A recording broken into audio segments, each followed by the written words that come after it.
সুপ্রিয় শিক্ষার্থী বন্ধুরা, আসসালামু আলাইকুম। কেমন আছো তোমরা? আশা করি সকলেই ভালো আছো। আমি তোমাদের সকলের মঙ্গল কামনা করে এবং সকলের সুস্থতা কামনা করে একাদশ এবং দ্বাদশ শ্রেণীর জীববিজ্ঞান দ্বিতীয় পত্রে নবম অধ্যায় থেকে একটি বিশেষ গুরুত্বপূর্ণ টপিক নিয়ে আজকে আলোচনা করব। তো এসো আমরা দেখে নিই আজকের আলোচ্য বিষয়টি কি।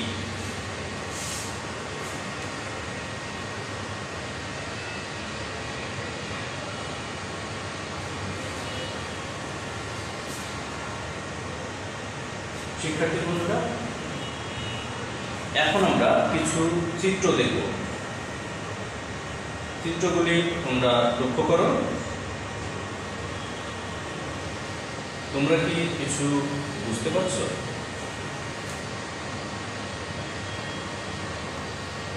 আজকের আলোচ্য বিষয় কি হতে পারে? লক্ষ্য করো। হ্যাঁ, তোমরা ঠিকই বুঝতে পেরেছো। আজকের যে বিষয়টি নিয়ে আমরা আলোচনা করব সেটি হচ্ছে রজচক্র এবং বয়ঃসন্ধিকালের বিভিন্ন বৈশিষ্ট্য। এবং এই পাঠ শেষে আমরা রজচক্রের বিভিন্ন পর্যায় ও দশা বর্ণনা করতে পারব। বয়ঃসন্ধিকাল এবং এই সময়ের যে পরিবর্তনগুলি হয় সেই পরিবর্তনগুলি আমরা বর্ণনা করতে পারব।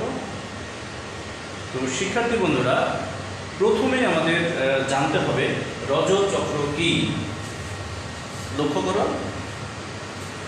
একজন পূর্ণবয়স্ক এবং প্রজননক্ষম নারীর যৌন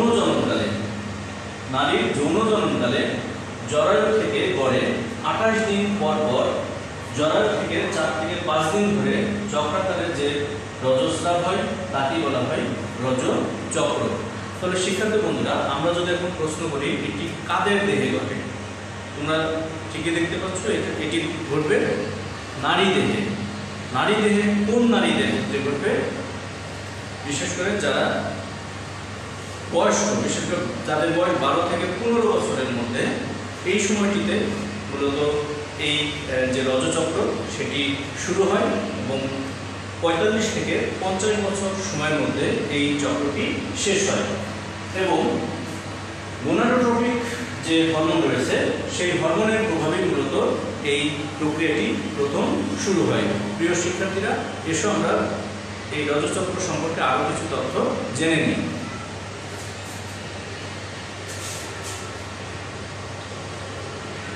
আচ্ছা, রজচক্রের কতগুলি ধাপ রয়েছে, আমরা ধাপগুলি একটু লক্ষ্য করি।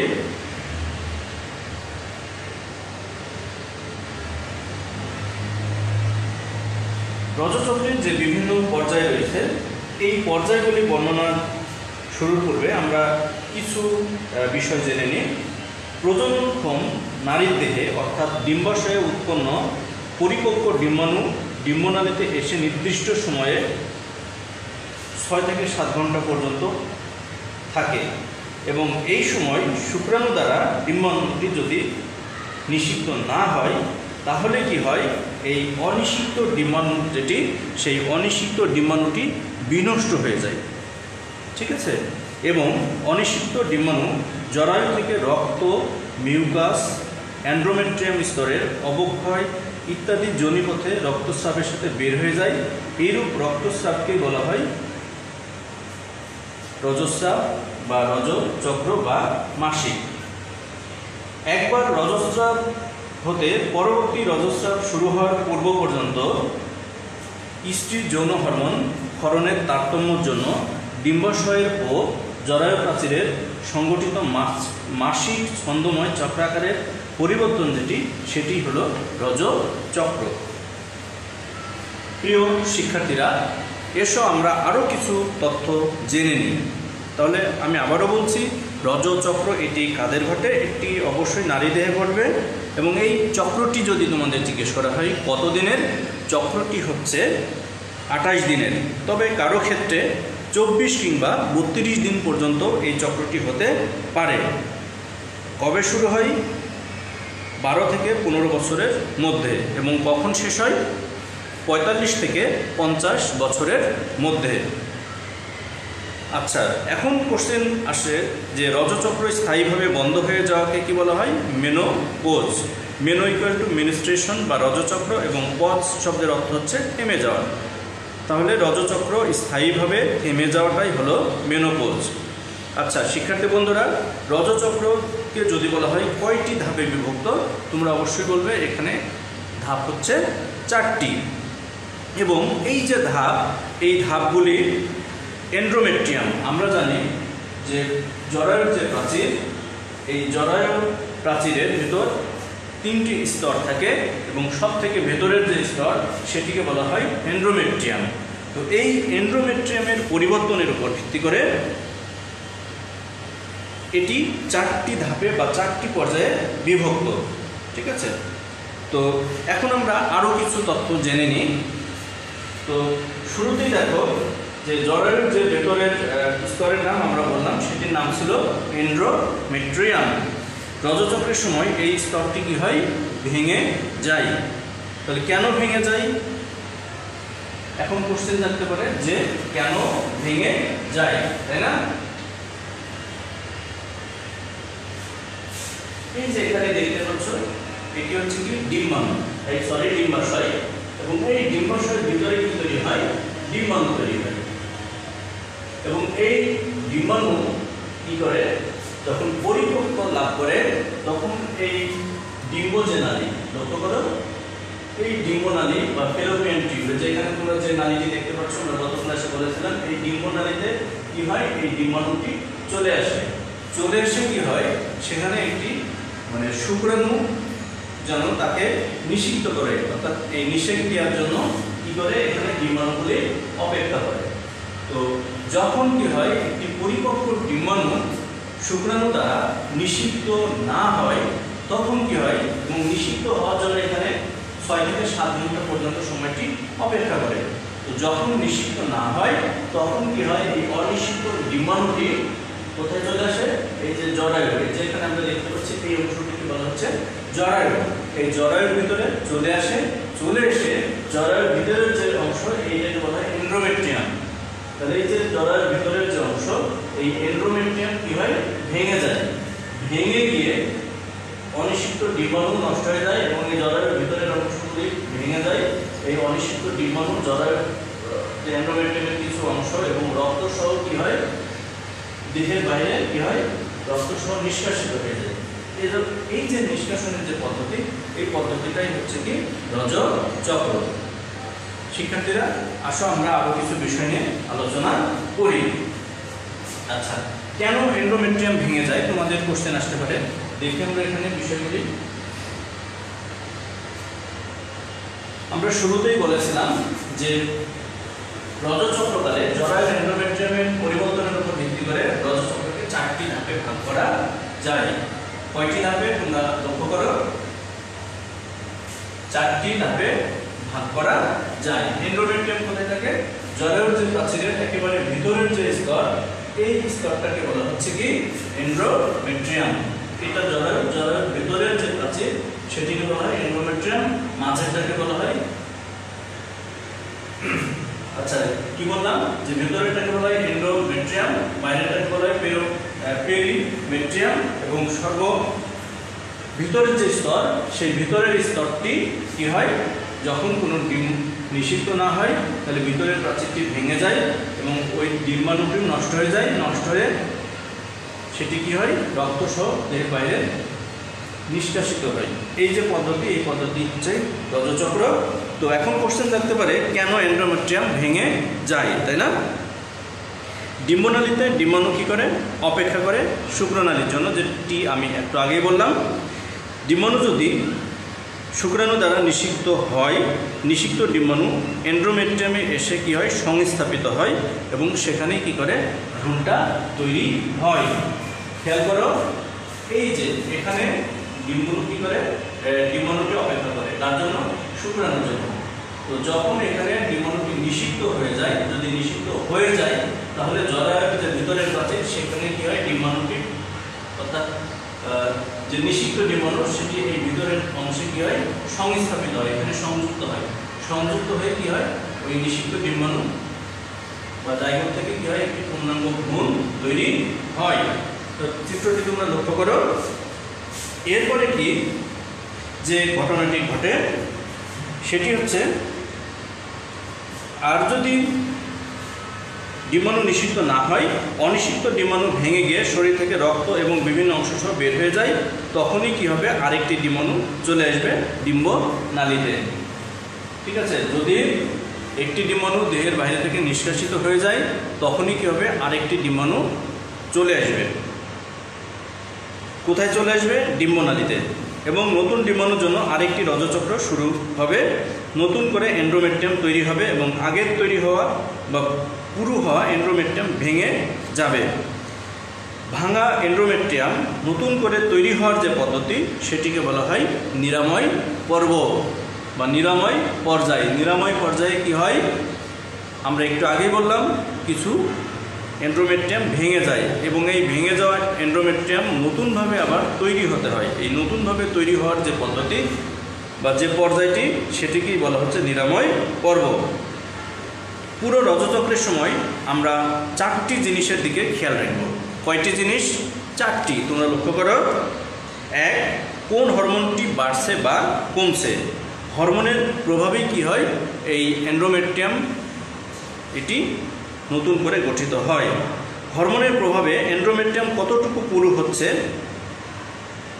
এন্ডোমেট্রিয়াম পুরু হলে নিষিক্ত ডিম্বাণু এসে কি হবে, এখানে সংস্থাপিত হবে। তাহলে কি খেয়াল রাখতে হবে, এই যে এন্ডোমেট্রিয়াম, এই এন্ডোমেট্রিয়ামের প্রাচীর কতটুকু পুরু হচ্ছে। এই পাতলাও হতে পারে, আবার পুরু হতে পারে। যখন পুরু হবে, পুরু হলে কি হবে, নিষিক্ত ডিম্বাণু এখানে এসে সংযুক্ত হবে। ঠিক আছে, তাহলে কি দেখি, এন্ডোমেট্রিয়ামের ক্ষরণ সহ জরায়ুর প্রাচীর থেকে রক্তক্ষরণকে রজদশা বলে এবং স্থায়িত্বকাল হচ্ছে কতদিন? 4 থেকে 5 দিন। এবং এন্ডোমেট্রিয়ামের পুরুত্ব কি হয়, বৃদ্ধি পায় এবং এ সময় কি হয়, এস্ট্রোজেন যে হরমোন সেটি ক্ষরিত হয় এবং এই হরমোনের প্রভাবে ফলিকুল স্টিমুলেটিং হরমোনের নিঃসরণ দ্বারা নিয়ন্ত্রিত হয়। এবং 14 দিন পর কি হয়, গ্রাফেন ফলিকুল ভেঙে ডিম্বাণু মুক্ত হলে কি হয়, এই দশা সমাপ্ত ঘটে। গ্রাফিয়ান ফলিকুল ডিম্বাশয়ের কর্পাস লুটিয়ামে পরিণত হয় এবং লুটিনাইজিং হরমোনের প্রভাবে কর্পাস লুটিয়াম মিশ্রিত প্রজেস্টেরন ভ্রূণধারণের জন্য প্রস্তুতি গ্রহণ করে এবং এর স্থায়িত্বকাল হচ্ছে 12 দিন। ঠিক আছে, এবং জরায়ুর এন্ডোমেট্রিয়ামে ভ্রূণ ইমপ্লান্টেশনে না হলে প্রজেস্টেরন হরমোন বন্ধ করে দেয়। তো আমরা এই বিষয়গুলি আরো ডিটেইল আলোচনা করব। তাহলে প্রথমেই আমরা একটু জানি নিরাময় পর্ব। আবারও বলছি, নিরাময় পর্ব এটির যে স্থায়িত্ব, দেখো 3 থেকে 6 দিন, অর্থাৎ যেদিন রজচক্র শুরু হয় সেদিন থেকে, অর্থাৎ 3য় থেকে 6ষ্ঠ দিন যে সময়, সেই সময়টাই হচ্ছে নিরাময় পর্ব। ঠিক আছে, আচ্ছা, ধরা যাক 28 দিনের মধ্যে প্রথম 3 দিন এন্ডোমেট্রিয়াম কি ভেঙেছে, ডিম্বাণু নিজেও শরীর থেকে কি হয়েছে, বের হয়ে গেছে। তাহলে আমরা জানি রজচক্র হচ্ছে 28 দিনের চক্র। তাহলে এই 28 দিনের মধ্যে প্রথম যে 3 দিন, সেই 3 দিন কি হয়, সেই এন্ডোমেট্রিয়ামের প্রাচীরটি ভেঙে গিয়েছে এবং সেই প্রাচীরের সাথে সাথে ডিম্বাণু নষ্ট হয়ে শরীর থেকে বের হয়ে গেছে। তাহলে এন্ডোমেট্রিয়াম নতুন করে তৈরি হওয়া শুরু হবে 3 দিনের পর থেকে, চলবে 6ষ্ঠ দিন পর্যন্ত। তাহলে নিরাময় পর্ব 3য় দিনের পর থেকে 6ষ্ঠ দিন পর্যন্ত। তোমাদের যদি জিজ্ঞেস করা হয় নিরাময় পর্ব কতদিন, রজচক্র শুরু যে 3 দিন থেকে 6ষ্ঠ দিন পর্যন্ত। এন্ডোমেট্রিয়াম ক্ষত পূরণ হওয়ার সাথে সাথে আমাদের খেয়াল রাখতে হবে, একটা নতুন ডিম্বাণুকে ডিম্বাশয় থেকে বের করে ডিম্বনালীতে আনতে হবে। ঠিক আছে, যেহেতু সব ডিম্বাণু ডিম্বাশয়ে ফলিকুল অবস্থায় আছে, একটিও বের হয়নি, তাই আমাদের নজর দিতে হবে ডিম্বাণু কিভাবে দ্রুত বড় করে ডিম্বপাত ঘটিয়ে ডিম্বনালীতে আনা যায়। আচ্ছা, আরেকটু লক্ষ্য করো, যদি ফলিকুল স্টিমুলেটিং হরমোন বাড়ে তাহলে ডিম্বাশয়ের ডিম্বাণু দ্রুত পূর্ণতা পাবে। লুটিনাইজিং হরমোন বৃদ্ধি পাবে, কিন্তু পর্যাপ্ত বৃদ্ধি না পাওয়ায় ডিম্বাশয় থেকে ডিম্বাণু বের করতে পারবে না। আচ্ছা, 7 থেকে 14তম যে দিনের ঘটনা সেটি সম্পর্কে আমরা জানব। তাহলে 7 থেকে 14তম যে দিন, সেই দিনগুলোতে কি ঘটে আমরা একটু দেখি। মূল আলোচনায় যাওয়ার পূর্বে আমরা একটু লক্ষ্য করি। 7 থেকে 14তম দিনে কি হয়, ফলিকুল স্টিমুলেটিং হরমোনের প্রভাবে ডিম্বাশয়ের অবস্থান করা ফলিকুল কি হবে, যথেষ্ট বড় হয়ে যাবে এবং যথেষ্ট বৃদ্ধি পেলে আর ফলিকুল স্টিমুলেটিং হরমোনের প্রয়োজন থাকে না। ফলিকুল বৃদ্ধি পেলে নিজেই ইস্ট্রোজেন হরমোনের যে ক্ষরণ সেটি শুরু করে এবং এস্ট্রোজেনের প্রভাবে অ্যান্ড্রোমেট্রিয়াম দ্রুত পুরু হতে শুরু করে, অর্থাৎ জরায়ুর প্রাচীরের যে ভিতরের অংশ সেটি কি হবে, দ্রুত কি হবে, পুরুত্ব লাভ করবে, বৃদ্ধি পর্যায়ে। তাহলে রজচক্রের 6 থেকে 13তম দিনে কি হবে, বর্ধনশীল ফলিকুলের ফলিকুল কোষ থেকে অধিক মাত্রা ইস্ট্রোজেন খরিত হবে এবং জরায়ুর এন্ড্রোমেট্রিয়াম পুরু হতে শুরু করে এবং গ্রন্থি সম্মুখে কুণ্ডলিত হতে দেখা যায়। ঠিক আছে, এরপরে যে ঘটনাটি ঘটবে, যে বৃদ্ধির প্রথম পর্যায়ে ডিম্বাশয়ের যে স্ট্রোমা থেকে উৎপন্ন আবরণী থিকা ইন্টারনা গঠিত হয় এবং থিকা ইন্টারনাকে ঘিরে যোজক কলার একটি ক্যাপসুল গঠিত হয়, যার নাম থিকা এক্সটারনা। তারপর কি হয়, এ সময় লুটিনাজিং হরমোনের যে ক্ষরণ, অর্থাৎ 6 থেকে 13তম দিনে লুটিনাজিং হরমোনের ক্ষরণের মাত্রা 6 থেকে 10 গুণ বৃদ্ধি পায় এবং অল্প মাত্রায় প্রজেস্টেরন খরিত হয় এবং ইস্ট্রোজেন ক্ষরণ হ্রাস পায়। ফলে ডিম্বাশয় থেকে ডিম্বাণু কি হয়, নিঃসৃত হয়। অর্থাৎ 14তম দিনে কি হয়, ডিম্বাশয় থেকে ডিম্বাণুটি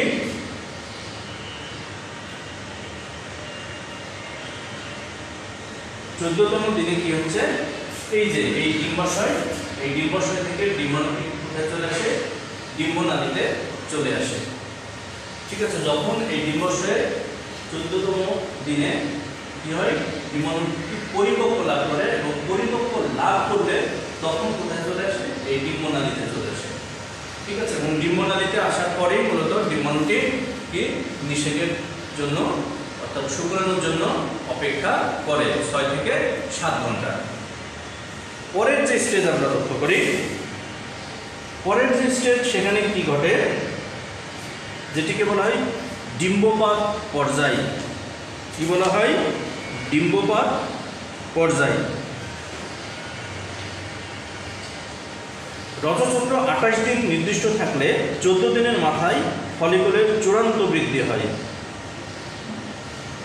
28 দিন হলে কি হয়, 14 দিনের মাথায় ফলিকুলের চূড়ান্ত বৃদ্ধি হয় এবং বৃদ্ধির প্রথম পর্যায়ে ডিম্বাশয়ের স্ট্রোমা থেকে উৎপন্ন আবরণে থিকা ইন্টারনা গঠিত হয় এবং থিকা ইন্টারনাকে ঘিরে যোজক কলার একটি ক্যাপসুল গঠিত হয়, যার নাম থিকা এক্সটারনা। এটি আমরা একটু আগেই বললাম।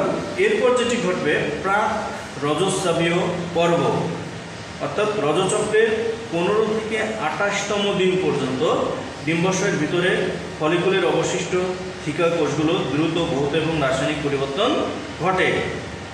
এই কোষপিণ্ডকে বলে কর্পাস লুটিয়াম। এই কোষগুলো থেকে প্রচুর পরিমাণে প্রজেস্টেরন এবং অল্প পরিমাণে এস্ট্রোজেন ক্ষরণ অব্যাহত থাকে। এরপর যেটি হয়, রজস্রাবীয় পর্যায়। ডিম্বপাতের পর ডিম্বাণু নিষিক্ত না হলে কর্পাস লুটিয়াম নষ্ট হয়ে যায়, এস্ট্রোজেন এবং প্রজেস্টেরনের ক্ষরণ মাত্রা কমে যায়, এন্ড্রোমেট্রিয়াম আর বৃদ্ধি পায় না এবং ভাঙতে শুরু করে, আমরা শুরুতেই বলেছিলাম, এবং রক্তের অভাবে এন্ড্রোমেট্রিয়ামের কুণ্ডলীকৃত ধমনীগুলি প্রসারিত হয়ে ছিন্নভিন্ন হলে রক্তক্ষরণ শুরু হয়। এস্ট্রোজেন এবং প্রজেস্টেরনের ক্ষরণ মাত্রা নিচে নেমে গেলে সম্মুখ পিটুইটারি গ্রন্থির উপর নিয়ন্ত্রণ কমে যায়, তখন ফলিকুল স্টিমুলেটিং হরমোন এবং লুটিনাজিং হরমোন ক্ষরণ শুরু হয়। ফলে এন্ড্রোমেট্রিয়াম ভেঙে গিয়ে অনিষিক্ত ডিম্বাণু সহ মিউকাস ও রক্ত যোনিপথে নির্গত শুরু হয়।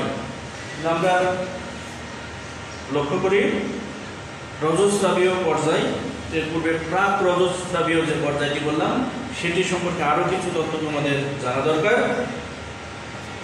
এবং তার পূর্বে বললাম বৃদ্ধি পর্যায়। ঠিক আছে। বৃদ্ধি যে পর্যায় সেটি 7 থেকে 14 দিন পর্যন্ত, এবং এই বৃদ্ধি পর্বতে কি হয়, অ্যান্ড্রোমেট্রিয়াম বৃদ্ধি পর্যায়ে কি হয়, অ্যান্ড্রোমেট্রিয়াম যে ভিতরে যে এটি অনেক পুরু হয়ে যায়, বৃদ্ধি পর্যায়ে কি হয়, অ্যান্ড্রোমেট্রিয়াম অনেক পুরু হয়ে যায়, এবং পুরু হয়ে কতটুকু হয়, এটা 3 থেকে 4 মিলিমিটার পর্যন্ত পুরু হয়ে যায়, ঠিক আছে।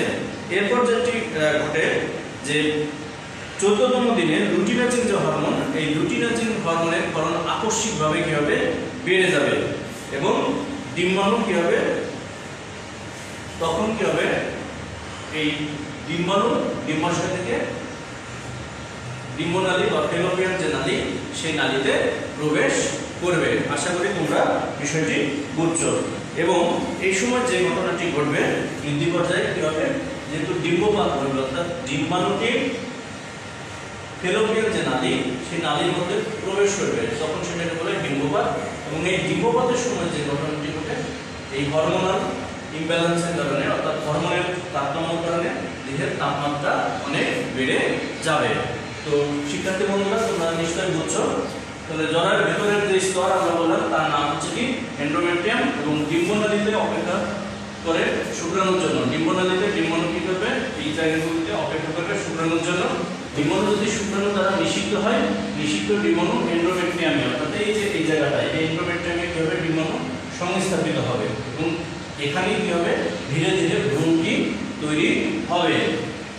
আর যদি এখানে যে ডিম্বাণুটি, নিষিক্ত ডিম্বাণুটি যদি সংস্থাপিত না হয়, তাহলে কি হবে বললাম, যে এই ডিম্বাণুটি ভেঙে যাবে, এই এন্ডোমেট্রিয়ামের ভিতরের যে অংশ সেটিও ভেঙে যাবে, ভেঙে গিয়ে রক্ত সহ কি হবে, ডিম্বাণু অন্যান্য মিউকাস সহ এই জরায়ু দিয়ে কি হবে, দেহের বাইরে বেরিয়ে আসবে, এবং তখনই কি হবে, সেটিকে বলা হচ্ছে রজস্রাব।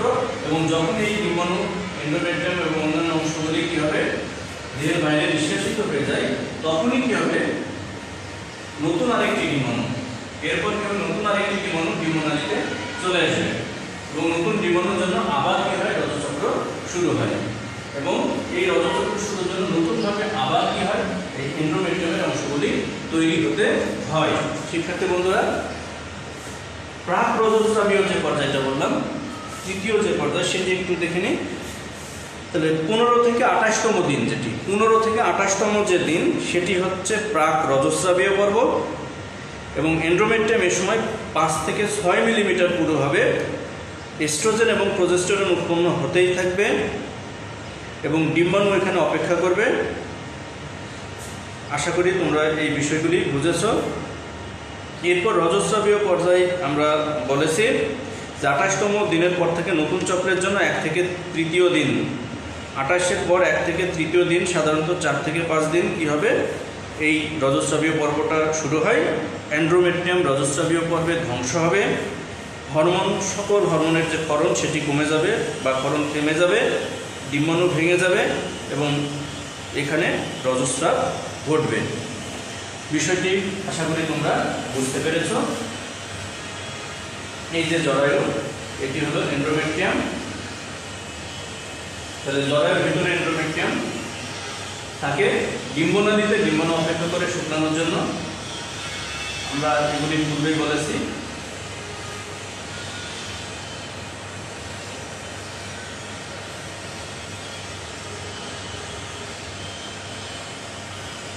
ভাঙা মেট্রিয়াম নতুন করে তৈরি হওয়াকে বলা হয় নিরাময় পর্ব। শিক্ষার্থী বন্ধুরা, তোমরা লক্ষ্য করো, এই যে এন্ডোমেট্রিয়াম ভিতরের যে স্তর, এই এন্ডোমেট্রিয়াম যখন ভেঙে যায়, ভেঙে গিয়ে আবার নতুন এন্ডোমেট্রিয়াম কি হয়, তৈরি হয়। নতুন এন্ডোমেট্রিয়াম তৈরি হলে আবার আরেকটি চক্র শুরু হবে। তাহলে যে ভাঙা মেট্রিয়াম নতুন করে তৈরি হওয়াকে বলা হচ্ছে নিরাময় পর্ব। তাই প্রথম পর্যায়ের নাম হলো কি, নিরাময় পর্ব। পরেরটি দেখি, এবং এটি 3য় থেকে 6ষ্ঠ দিন পর্যন্ত স্থায়ী হয়।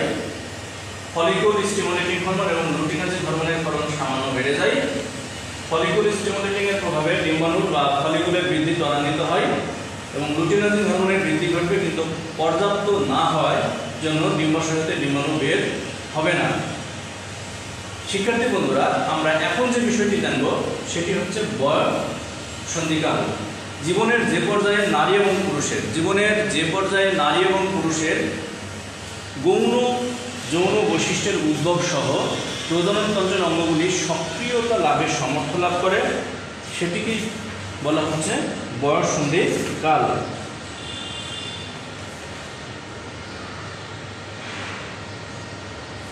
ঠিক আছে, আমরা চিত্রটি লক্ষ্য করি।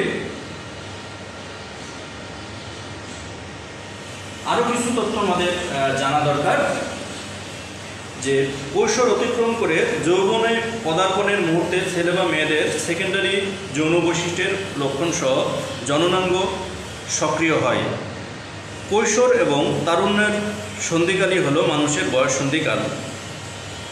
তো আমাদের দেশের প্রেক্ষাপটে ছেলেদের বয়ঃসন্ধিকালের বয়স 13 থেকে 15 বছর এবং মেয়েদের ক্ষেত্রে 11 থেকে 14 বা 12 থেকে 13 বছর বলে বিবেচনা করা হয়। বয়ঃসন্ধিকাল পৌঁছানোর 1 থেকে 2 বছরের মধ্যে ছেলেরা এবং মেয়েরা 3 থেকে 4 বছরের মধ্যে প্রজননক্ষম হয়। আমরা লক্ষ্য করি